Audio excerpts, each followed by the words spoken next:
In the first parliamentary poll since the abrogation of Article 370, nearly 17.48 lakh people in Kashmir's Srinagar Lok Sabha constituency are voting. They're going to decide the fate of 24 candidates trying their luck in the seats.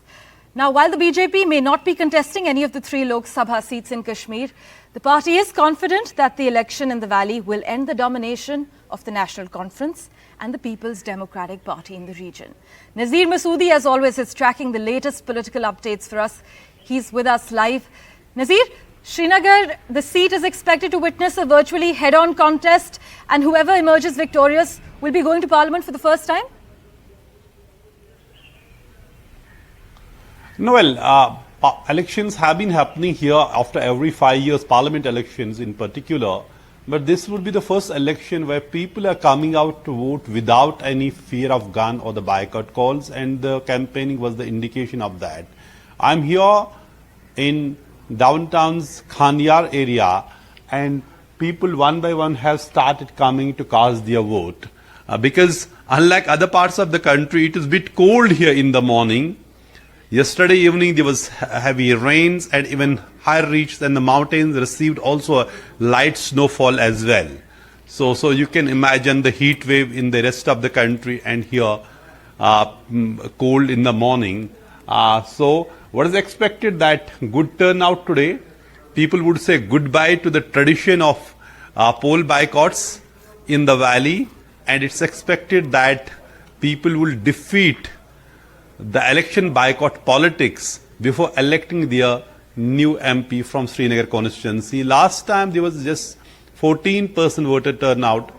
Given the fact that what we see participation in the campaigning, people got a chance to express themselves for the first time post abrogation of 370, since this is the first major election taking place in Jammu and Kashmir since 2019, when this Article 370 was revoked. J&K was turned into a union territory. There is no elected government. Last assembly elections happened in 2014. Since then, in 2018, BJP-PDP government collapsed, and J&K is without an elected government. So this election is very, very important in a sense that participation of people in the democratic process, reviving the democratic process which was in a state of suspended animation for a long, long time.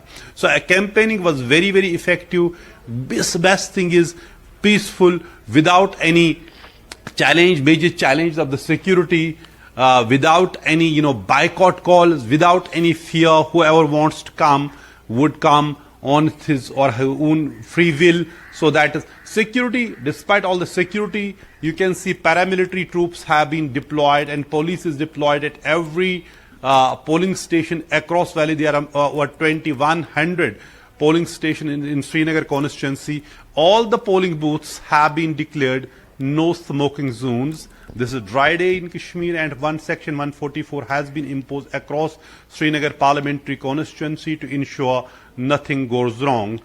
While this was a free campaigning, people could campaign freely, parties, but at the last minute, since yesterday, political parties have been alleging that their workers, their polling agents have been detained by the police. Police have denied the charge, but there are reports hundreds of people have been detained. Some police officials are saying that, look, because of the ensure that nothing goes wrong, some of the people who have the history sheet, who have the record of causing trouble, they have been detained as a precautionary measure. As always, Nazir, thanks so much for joining us with that live update from Srinagar. As my colleague Nazir Masoodi is reporting, political parties have been alleging that police has detained some people as far as Srinagar is concerned.